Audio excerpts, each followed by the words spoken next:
9 em cada 10 brasileiros defendem que a remuneração dos servidores públicos não ultrapasse o teto constitucional, que hoje é de R$ 39.200. O projeto que trata dos supersalários do funcionalismo está parado no Senado.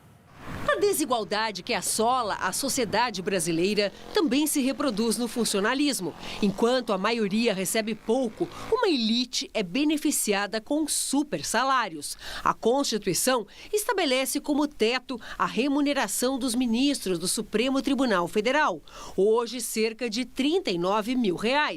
Um seleto grupo, em torno de 25 mil pessoas, ganha mais do que isso, de acordo com o Centro de Liderança Pública, graças a penduricalhos como auxílio paletó ou moradia.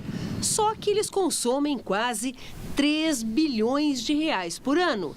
Em maio, em uma canetada, o presidente Jair Bolsonaro aumentou o número de beneficiados ao criar uma espécie de duplo teto. Com isso, os militares da reserva no governo, incluindo o próprio presidente, podem acumular os ganhos como inativos e os salários que recebem por ocupar cargos civis. Estão nessa condição, por exemplo, o vice-presidente general Hamilton Mourão, que ganha agora mais de 60 mil por mês, e o general Luiz Eduardo Ramos, ministro da Secretaria-Geral da Presidência, com um salário semelhante. Qual que é o instrumento mais adequado? O imposto de renda. Olhar a estrutura de tributação e tributar aquele que ganha mais. Não importa se está no serviço público ou no serviço privado. E aí, na verdade, a gente tem uma simplificação jurídica fantástica, né? Porque você não precisa rever direito, não precisa rever contrato de contratação, não precisa achatar salário, que vai dar problema trabalhista.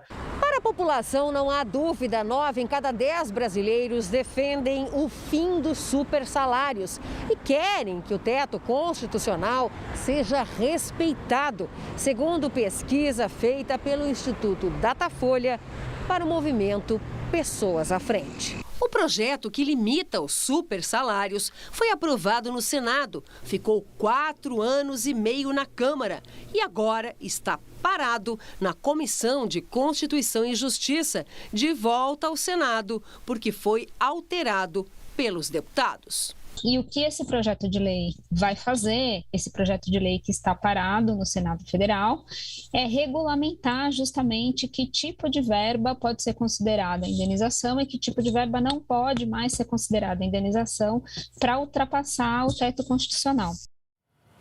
Ou seja, o fim dos salários, dos supersalários do funcionalismo é uma unanimidade entre os brasileiros, mas não recebe a mesma adesão entre os parlamentares, Pondé. Mas é um caso clássico do distanciamento entre representantes e representados, né? A tendência aos representantes se dissociar dos representados já é um fenômeno apontado desde o século XIX, na democracia americana e na francesa, desde o século XIX.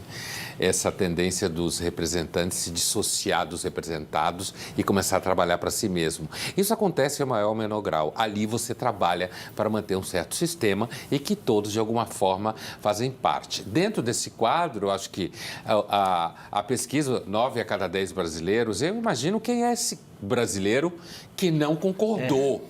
Eu imagino que talvez seja alguém que vive de super salário ou alguém na família vive, né?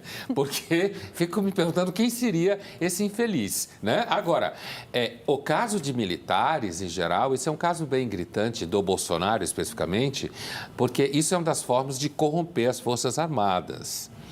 Porque você dá, aliás, de todo mundo, dar dinheiro corrompe assim, fácil, mas o caso das Forças Armadas é um tipo de prática, por exemplo, que o Chaves pôs em prática, que o Maduro põe em prática na Venezuela, que é você garantir uma vida com mais grana para as Forças Armadas e, com isso, trazer elas para perto do seu campo de interesse, que é claramente o Bolsonaro, se pudesse, corrompia as Forças Armadas já desde o começo.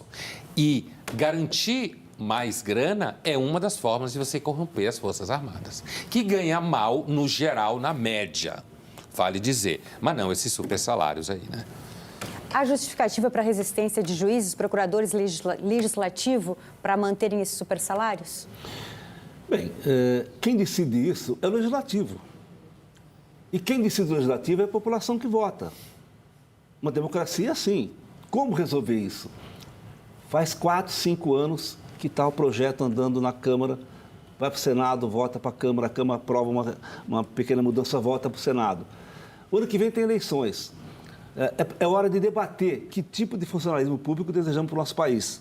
Qual que é o limite? Já há um limite constitucional, que é o teto do ministro do Supremo. O que se discute nesse momento é o que, além disso, pode receber funcionário. Eu via falar auxílio paletó, tal, não existe mais, mas tem coisa semelhante. Mas tem que ser discutido claramente quais são as carreiras, quanto ganham, quais as corporações, porque sempre fica assim, eles são contra, eles trabalham contra, mas quem decide, foi eleito para isso, é o Senado Federal, que tem que discutir claramente o seguinte, que tipo de funcionário público você deseja para o seu país? Essa que é a questão.